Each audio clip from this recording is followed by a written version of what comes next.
RBS Batten's another great place to stop when you want to see new stuff, and in fact we're lucky because Tyson Robichaud here from RBS just introduced this at Metz in a month and a half ago. November, yeah.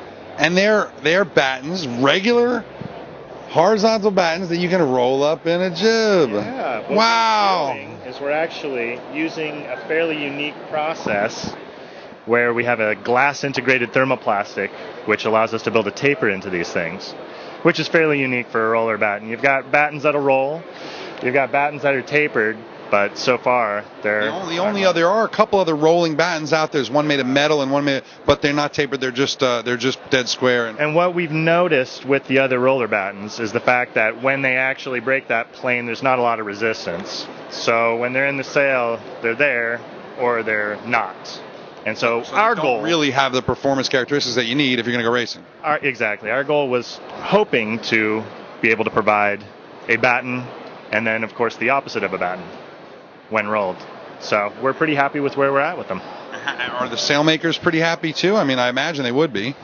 So far, yeah, absolutely. So you see this, obviously, I'm thinking about classes that allow roller or that have roller friendly, like the 105, a lot of J-boats, Melgus 24s, all these kind of things. Well, the Melgus boats, I think we're going to be working and developing a newer product because of class restrictions. But yeah, the J-boats have been kind of the primary stomping ground for these so far. So do you have these out on any race boats now? Do you have any in Key West? Do you have any, or is it still kind of testing? Or I'm not sure if we did have it on any boats in Key West. I'm not sure. I was too buried at the office. But we have had them out on quite a few boats. I know that we've sent out a lot of them over the last few months. So they're out there. They're in the wild. And as we're getting more and more feedback, we're able to kind of fine-tune that. The other beauty of the process is we're able to kind of change on the fly. We're not married to any one particular formulation because we are. You don't have a big giant machine that makes one of them. Exactly. This is the giant machine, and we've got another couple guys. So they can't, obviously custom built. They can't be cheap. But how do they compare in terms of A, weight, and B, price to your carbon battens, for instance? Well, I would say, comparably speaking, they're probably on par with the carbon batten. Weight-wise, let's grab a carbon batten real quick and take a look. Here's a tapered carbon batten that's a little bit longer, obviously, but it's nothing crazy. No, it's certainly not like holding carbon and glass. Yeah, exactly. So it's, I would say it's probably comparable in weight. Most of this is, believe it or not, it's air in here. It's pretty thin glass. We're using the same thermoplastic process for our splice casings. Oops, sorry.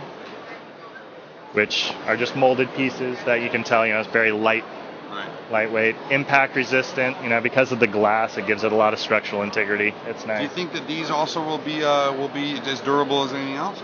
Well, I think when you're asking a batten to roll up, there's going to be certain limitations. And we tell people they're meant to roll, not fold. If you step on one of these things, you'll be able to break it. So, everything has its breaking point.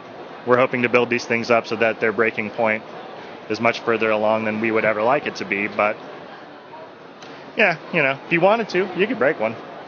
I just don't want you to. Always innovating, and we love it. This one's cool too, and I had a look at this.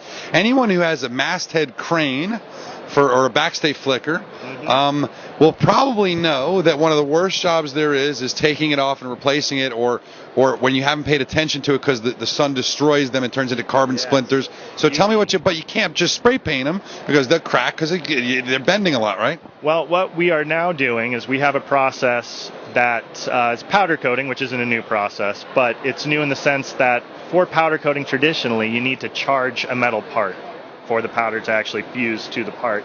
And what we're doing, obviously we don't have a metal batten, but they're able to positively charge the powder itself, which fuses it to the glass and makes it one.